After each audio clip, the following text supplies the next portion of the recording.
Hello friend, तो कैसे हैं आप। स्वागत है आपका हमारे YouTube channel the magic knowledge में। तो फ्रेंड, आज हम आपसे इस वीडियो में एमएसएमई के बारे में बात करने वाले हैं। फ्रेंड, अगर आप हमारे यूट्यूब चैनल पर नए हैं और अभी तक चैनल को सब्सक्राइब नहीं किया है तो चैनल को ज़रूर सब्सक्राइब करें, जिससे आपको हमारे द्वारा डाले गए सभी वीडियो का तुरंत अपडेट मिलता रहे। अभी हाल में ही एमएसएमई सेक्टर को 3 लाख करोड़ तक का लोन बिना गारंटी के दिया गया है, जिससे एमएसएमई चर्चा में है। अभी बहुत से लोग ये नहीं जानते कि एमएसएमई क्या है। तो फ्रेंड, आज हम आपको बिल्कुल आसान शब्दों में बताने वाले हैं कि एमएसएमई क्या है, इसलिए वीडियो को बिल्कुल भी स्किप मत कीजिएगा और वीडियो में बने रहिए। तो फ्रेंड, एमएसएमई जिसकी फुल फॉर्म होती है micro small and medium enterprises, यह भारत की अर्थव्यवस्था की रीढ़ की हड्डी मानी जाती है और जीडीपी में इसका कंट्रीब्यूशन 30% के लगभग है, जिसे आने वाले समय में 50% करने का लक्ष्य रखा गया है। भारत में कुल एक्सपोर्ट में एमएसएमई का 50% योगदान है, जिसे आने वाले समय में बढ़ाकर 75% किए जाने का लक्ष्य रखा गया है।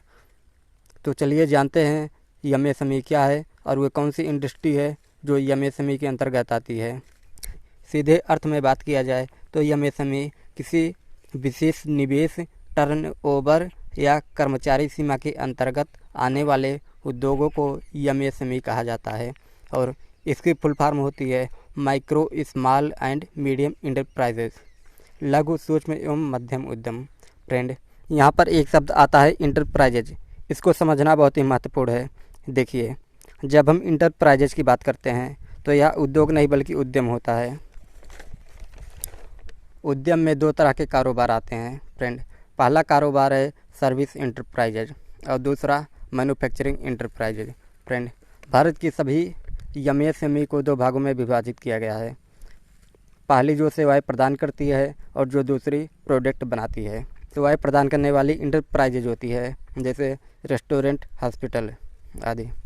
वहीं यदि हम मैन्युफैक्चरिंग इंटरप्राइजेज की बात करें तो यह हमें रॉ मटेरियल से एक फाइनल मटेरियल बनाकर दिया जाता है, जैसे वाहन इंडस्ट्री, जहाँ से हमें एक वाहन बनाकर दी जाती है रॉ मटेरियल से। अब हम बात करते हैं वो कौन सी इंडस्ट्री है जो एमएसएमई के अंतर्गत आती है या जिन्हें हम एमएसएमई कह सकते हैं। फ्रेंड, देखिए, वर्ष 2006 में एक एक्ट पास हुआ था जिसका नाम था the micro small and medium enterprises development act 2006, MSME 2006 के अंतर्गत। ये इंडस्ट्री जो मैन्युफैक्चरिंग करते हैं उन्हें 3 भागों में बांटा गया है। पहली माइक्रो, दूसरी स्मॉल और तीसरी मीडियम। वह इंडस्ट्री जिनमें मैन्युफैक्चरिंग होती है उनमें 25 लाख तक का निवेश किया जा सके, उन इंडस्ट्री को हम माइक्रो इंटरप्राइजेज कहते हैं। इसके बाद वह इंडस्ट्री जिनमें 25 लाख से लेकर 50 करोड़ तक का निवेश किया जा सके उन्हें हम स्मॉल इंटरप्राइजेज या स्मॉल इंडस्ट्री कहते हैं। इसके बाद वो इंडस्ट्री आते हैं जिनमें 5 करोड़ से लेकर 10 करोड़ तक का निवेश किया जा सके। यह याद रखें कि यह मैन्युफैक्चरिंग इंडस्ट्री की परिभाषा है। इसके बाद वो इंडस्ट्री आते हैं जिनमें 10 करोड़ से ज़्यादा का निवेश किया जाता है, वे लार्ज निवेश कहलाते हैं। ये तो हो गई मैन्युफैक्चरिंग इंडस्ट्री की परिभाषा। अब जानते हैं सर्विस इंटरप्राइजेज में एमएसएमई के अंदर आने के लिए कितना निवेश होना चाहिए। दोस्तों, सर्विस क्षेत्र में एमएसएमई के अंतर्गत माइक्रो इंडस्ट्री उन्हें कहा जाता है जिनमें निवेश की सीमा 10 लाख से हो। इसके बाद स्मॉल इंटरप्राइजेज उन्हें कहा जाता है जिनमें निवेश 10 लाख से 2 करोड़ तक का हो। इसके बाद मीडियम इंटरप्राइजेज उन्हें कहा जाता है जिनमें निवेश 2 करोड़ से लेकर 5 करोड़ हो और सर्विस इंटरप्राइजेज जिनमें निवेश 5 करोड़ से ज़्यादा हो उन्हें लार्ज इंटरप्राइजेज कहा जाता है।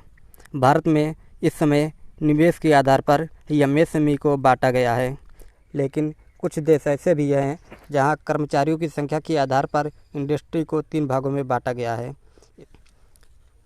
इसके बाद कुछ देश ऐसे भी हैं जहां पर टर्नओवर के आधार पर एमएसएमई को डिवाइड किया गया है। भारत में भी हाल ही में ये बिल प्रोसेस है। यदि यह बिल पास हो जाए तो भारत में एमएसएमई को टर्नओवर के आधार पर बांटा जाएगा। और इसके वे इंडस्ट्री जिनमें सालाना टर्नओवर 250 करोड़ से कम हो उन्हें एमएसएमई के अंतर्गत लाया जाएगा। किसी भी इंडस्ट्री को एमएसएमई के अंतर्गत स्वयं को रजिस्टर करवाने की कोई आवश्यकता नहीं होती है, लेकिन यदि कोई इंडस्ट्री स्वयं को एमएसएमई के अंतर्गत रजिस्टर करवाती है तो उसे सरकार द्वारा विशेष बेनिफिट दिया जाएगा। तो फ्रेंड, ये रही एमएसएमई के बारे में सीधी सीधी बात। आप कमेंट बॉक्स में ज़रूर कमेंट करके बताएं कि वीडियो आपको कैसा लगा। वीडियो को लाइक करें और चैनल को सब्सक्राइब करें। धन्यवाद।